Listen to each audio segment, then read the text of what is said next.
Assalamualaikum warahmatullahi wabarakatuh. Hari ini kita lanjutkan pembelajaran Mabadi Fikih Juz 4 untuk bab selanjutnya, yaitu sholat jenazah. Seperti biasa, sebelum kita melanjutkan pembelajaran, mari kita bertawasul dulu dengan harapan apa yang kita pelajari hari ini dapat memberi manfaat bagi kita semua. Al-Fatihah.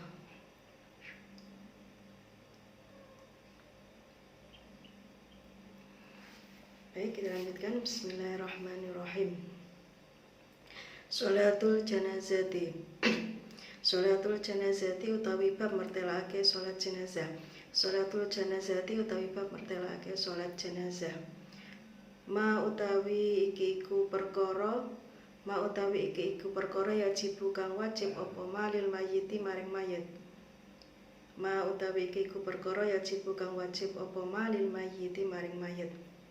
Khoslul mayiti utawi mayajibu lil mayit iku ngedusi mayit. Khoslul mayiti utawi ma iku ngedusi mayit. Ringkasnya seperti itu. Khoslul mayiti utawi ma iku ngedusi mayit. Al muslimi kang muslim. Al-muslimi kang muslim, wa takfinuhu lan ngulesi mayit. Ngulesi itu mengkafani. Wa takfinuhu lan ngulesi mayit, wa hamluhu lan gowo mayit. Wa hamluhu lan gowo mayit, wa sholatu lan nyolati. Wa sholatu lan nyolati alaihi ing atase mayit. Wa dafnuhu lan mendem mayit, menguburkan. Iku fardu kifayatin utawi ma hukume fardu kifayah. Iku fardu kifayatin utawi ma hukume fardu kifayah. Kaifiyatul ghusli utawi carane ngedusi mayit. Kaifiyatul ghusli utawi carane ngedusi mayit. Yughsalu den dusi sapa al mayyitu mayit salasa maroten kelawan telu pira-pira ambalan. Salasa maroten kelawan telu piro-piro ambalan. Al-ula utawi ambalan kang pertama iku bisidrin kelawan godhong widoro. Iku bisidrin kelawan godhong widoro. Au sobunen utawa sabun. Au sobunen utawa sabun. Wasaniyatu utawi kang kaping pindho iku bimaen kelawan banyu korohen kang bersih. Iku bimaen kelawan banyu korohen kang bersih. Wasalisatu tawi kang kaping telu iku fiha ing dalem salisah. Iku fiha ing dalem mak air. Iku fiha ing dalem mak qalilun utawi qalilu kafuren utawi wangen-wangen kapur kang kithik. Utawi wangen-wangen kapur kang kithik. Wal afdalu utawi kang luwih utama. Wal afdalu utawi kang luwih utama iku ayu kafana yen to den ulesi. Dikafani iku ayu kafana yen to den ulesi sapa ar-rajulu mayit lanang. Sapa ar-rajulu mayit lanang fisala silafa ifa ing dalem telu pira-pira lapis. Fisala silafa ifa ing dalem telu pira-pira lapis. Laisa ora ana iku fiha ing dalem salasila faifa. Iku laisa ora ana iku fiha ing dalem salasila faifa apa komison baju kurung. Apa komison baju kurung wala imamatun lan ora ana serban. Wala imamatun lan ora ana serban. Wal mar'atu utawi mayit wadon. Wal mar'atu utawi mayit wadon iku tukafanu den ulesi. Iku tukafanu den ulesi bi izarin kelawan jarik, wa himarin lan kudung, wa komisen lan baju kurung, wa himarin lan kudung, wa komisen lan baju kurung, wala fafataini lan rong lapis. Wala fafataini lan rong lapis. Kaifiyatus sholati 'alal mayyiti. Kaifiyatus sholati utawi carane sholat. Kaifiyatus sholati utawi carane sholat 'alal mayyiti ing atase mayit. Al-awwal utawi kang awal iku niyatus sholati niat sholat. Iku niyatus sholati niat sholat 'alal mayyiti ing atase mayit. Asane utawi kang kaping pindho iku at-takbiru takbir. Iku at-takbiru takbir alaihi ing atase salat mayit arba'a maroten kelawan patang ambalan. Arba'a maroten kelawan patang ambalan. Asalisu utawi kang kaping telu iku qiraatul Fatihati maca Fatihah. Iku qiraatul Fatihati maca Fatihah ba'da takbirati ing dalam sause takbir al-ula kang pertama. Asalisu utawi kang kaping telu iku qiraatul Fatihati maca Fatihah ba'da takbirati ing dalam sause takbir al-ula kang pertama. Ar-rabi'u utawi kang kaping papat iku as-sholatu maca sholawat. Iku as-sholatu maca sholawat ala nabi atase Nabi Muhammad. Iku as-sholatu maca sholawat ala nabi atase Nabi Muhammad ba'da takbirati ing dalam sause takbir as-saniyati kang kaping pindho. Ba'da takbirati ing dalam sause takbir as-saniyati kang kaping pindho. Al-khamisu utawi kang kaping 5. Al-khamisu utawi kang kaping 5 iku doa donga lil mayyiti maring mayit. Ba'da salisati ing dalem sause takbir kang kaping 3. Iku doa donga lil mayyiti maring mayit ba'da salisati ing dalem sause takbir kang kaping 3. Asitatu utawi kaping 6 iku assalamu salam ba'da rabi'ati ing dalem sause takbir kang kaping 4. Asidatu awi kaping 6 iku assalamu salam ba'da rabi'ati ing dalam sause takbir kang kaping 4. Asyahidu wasiqtu. Asyahidu tawi nerang mertelakake wong kang mati syahid. Asyahidu tawi mertelakake wong kang mati syahid. Wasiqtu lan lare keluron. Wasiqtu lan lare keluron, anak yang meninggal keguguran. La yusalu ora tentusi. La yusalu ora tentusi sapa syahidu wong mati syahid. Fi harbin ing dalem perang ma'al kufari sartane pira-pira wong kafir. Fi harbin ing dalem perang ma'al kufari sartane pira-pira wong kafir.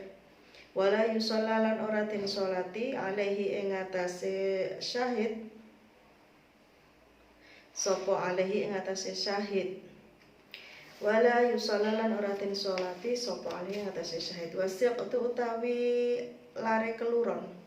Wasiqtu utawi lare keluron iku yusalu den dusi sapa asiqtu. Iku yusalu den dusi sapa asiqtu. Innu fi khalamun den tiyub. Innu fi khalamun den tiyub fi ing dalem asiqtu apa ar-ruh. Wa yusalla lan den sholati alaihi sapa alaihi atase asiqtu. Sapa alaihi atase asiqtu insaraha lamun apa ya ini? Insaraha lamun jerit sapa asiqtu. Insaraha lamun jerit sapa asiqtu.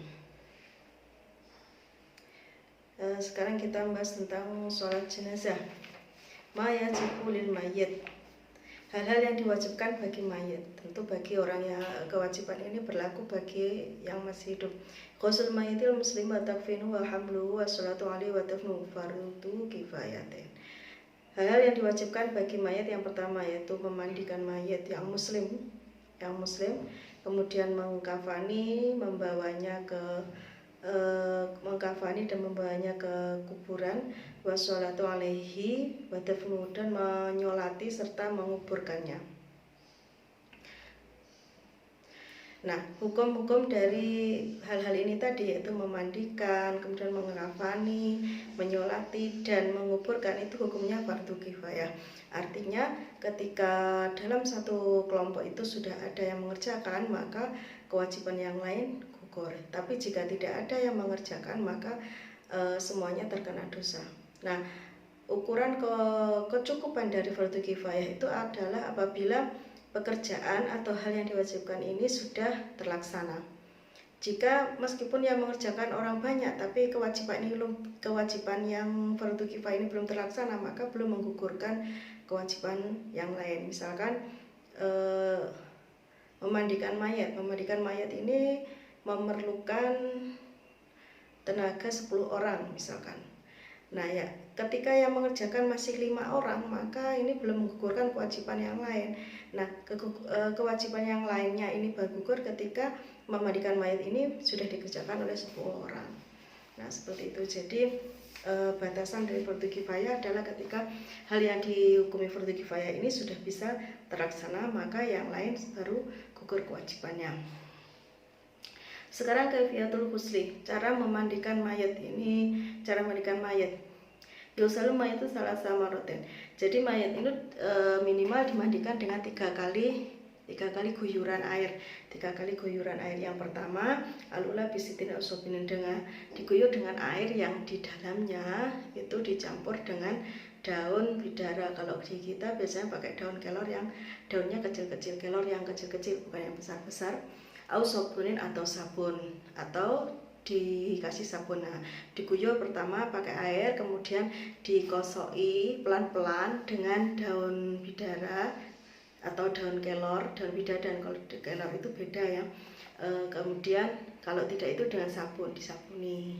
Nah, kemudian wasaniatu bimain kerohen, yang kedua disiram dengan air yang bersih, Wasali satu fiha kolin kafuren, yang siraman ketiga ini dengan air yang dicampur dengan sedikit wewangian, bisa dengan kapur barus, dengan minyak pewangi, itu bisa.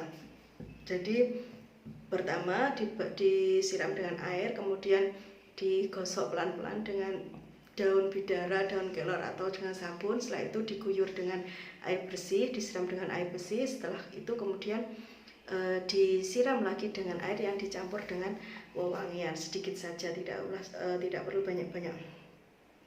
Walaf dulu ayu kafana rojulu fi salasi lafaifa laisa fiha komisun wala imamatun wal mar'atu tukafanu bi sirin wa khimarin wa komisin wala fafata ini.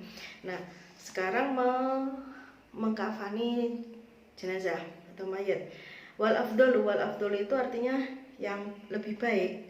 Jadi tidak harus seperti ini, tapi yang lebih baik seperti ini. Karena bisa saja karena adanya keterbatasan kafan atau karena keadaan jenazah itu sendiri, maka tidak bisa seperti yang diterangkan dalam kitab ini, itu tidak apa-apa. Wal afdolu itu yang terbaik itu seperti ini. Ayu kafana rojulu fi salasi lafaifa. Jika itu jenazah laki-laki, maka dikafani dengan 3 lapis langsung. 3 lapis, tidak pakai wala laisa fiha komisun wala imamatun, tidak perlu dipakaikan kain kafan yang berbentuk komis. Komis itu baju kurung atau kemeja atau blus kayak itu. Jadi langsung kalau jenazahnya laki-laki langsung dikafani seperti biasa, langsung ditutupi, kemudian dikafaninya itu 3 lapis. Wala imamatun, juga tidak perlu dipakaikan sorban dari kain kafan itu. Cukup kain kafan itu langsung dibungkuskan ke mayatnya. Jika ini mayat laki-laki ya, sebanyak 3 lapis. Wal mar'atu tukafanu bi'izan wa khimarin wa komisin wa lafafatin. Tapi kalau ini jenazahnya perempuan, maka dikafani dipakaikan izarin, jari kayak rok gitu. Kemudian khimarin, kerudung, bakomisen, baju kurung, walaupun. Jadi kalau laki-laki tadi, jenazah laki-laki itu langsung kafan lebar itu langsung dibungkuskan, kemudian ditali. Tapi kalau jenazahnya perempuan itu dipakaikan dulu kayak semacam rok atau sarung di bawah. Jadi kafan yang pertama itu lapisan pertama itu berupa sarung kayak kayak rok itu di bagian bawah jenazah. Kemudian di atasnya dipakaikan kayak seperti baju itu. Jadi ada lubang-lubang, ada sobekannya, sehingga ketika dipakaikan itu membentuk seperti baju. Kemudian dipakaikan seperti kerudung, seperti jilbab. Jadi dipakaikan dulu seperti pakai jilbab itu, baru walafafatani, baru 2 lapis kafan yang lebar itu langsung ditutupkan. Itu kalau perempuan. Jadi kalau laki-laki tadi 3 lapis langsung kafan yang lebar itu langsung dipakaikan. Tapi kalau perempuan itu dipakaikan dulu kayak jari, kayak roknya, kemudian kayak bajunya, kemudian pakai kayak kerudung. Nah, cukup ditalikan begini, baru setelah itu lapisan luarnya 2 lapis yang luar itu kafan yang lebar itu. Itu ya. Kemudian kaifiyatus sholati alal mayit, cara sholat jenazah. Yang pertama niat sholat alal mayit, pertama niat sholat jenazah. Yang kedua takbir alaihi arba'a maratin, takbir sebanyak 4 kali. Jadi kalau sholat jenazah itu takbirnya sebanyak 4 kali. Yang pertama ini selain takbiratul ihram ya. Jadi niat takbiratul ihram, kemudian takbir 4 kali. Takbir pertama, setelah takbir pertama itu membaca Fatihah. Membaca Fatihah selesai, kemudian takbir, setelah itu membaca sholawat. Setelah sholawat selesai, kemudian takbir, setelah itu membaca doa untuk mayit. Doanya disesuaikan, kalau mayitnya laki-laki pakai dhamirnya laki-laki, kalau perempuan pakai dhamirnya perempuan, kalau mayitnya banyak juga pakai dhamirnya jamak. Kemudian setelah itu takbir yang keempat, setelah itu salam. Jadi prakteknya pertama berdiri ya, selalu sholat jenazah itu berdiri. Kemudian niat sholat jenazah, setelah itu takbiratul ihram. Setelah takbiratul ihram, takbir yang pertama Allahu Akbar, baca Fatihah. Kemudian takbir kedua Allahu Akbar, baca sholawat. Setelah selesai takbir ketiga Allahu Akbar, membaca doa. Kemudian takbir lagi Allahu Akbar, baru setelah itu salam. Nah itu prakteknya seperti itu untuk sholat jenazah. Sekarang asyhadu wasyatu, bagaimana prosesi untuk jenazah yang mati syahid wasyatu, anak yang lahir karena keguguran. Jadi belum waktunya keluar, dia sudah keluar kemudian meninggal. Nah ini namanya asyhadu. La yusallu syahidu fi harbi wa ma'al kufari wa yusallu alaihi. Orang yang mati syahid dalam peperangan menghadapi orang kafir itu tidak perlu dimandikan. Jadi dia dikubur langsung dengan pakaian yang dikenakan ketika berperang itu. Wala yusalla alaihi, dan juga tidak perlu disolati, karena jaminan bagi orang yang mati syahid fi harbil ma'al kufar itu adalah langsung surga. Jadi tidak perlu disolati, tidak perlu dimandikan, langsung dikuburkan dengan pakaian yang dikenakan ketika dia meninggal itu. Wasiqtu yusalu inna fi ini ingat ya, ini ya syahid untuk fi harbin ma'al kufar, karena syahid nanti macam-macam.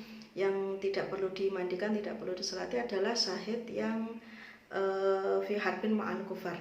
Kemudian sekarang wasiqtu itu anak yang tadi belum waktunya lahir, dia lahir dan kemudian meninggal.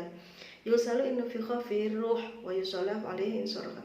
Kalau ketika dia keluar itu sudah bernyawa, sudah mempunyai ruh, maka dia dimandikan sudah mempunyai ruh. Jadi janin itu ketika berumur 4 bulan, kira-kira 4 bulan itu kan sudah ruhnya sudah ditiupkan. Nah, kemudian setelah itu dia keluar sudah ada ruhnya, tapi belum ada suaranya, maka dia wajib dimandikan kemudian dikuburkan.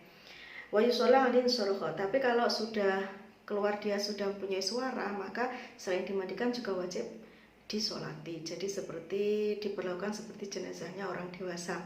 Itu bagi anak yang keluar sebelum waktunya kemudian dia meninggal. Nah, jadi jika orang hamil kemudian keguguran dan janin yang keluar itu belum ditiupkan ruhnya, maka tidak ada kewajiban memandikan dan menyolati. Cukup dibersihkan kemudian dikuburkan, begitu saja. Jadi kalau sebelum ada ruhnya janinnya ini sudah keluar, maka hanya dibersihkan kemudian dikafani.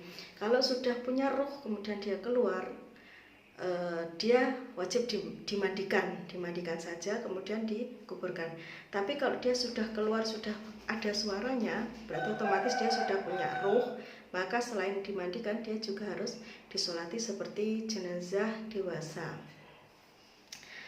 Baik, untuk hari ini sekian dulu materinya. Jika ada pertanyaan silahkan nanti diajukan. Terima kasih dan mohon maaf. Assalamualaikum warahmatullahi wabarakatuh.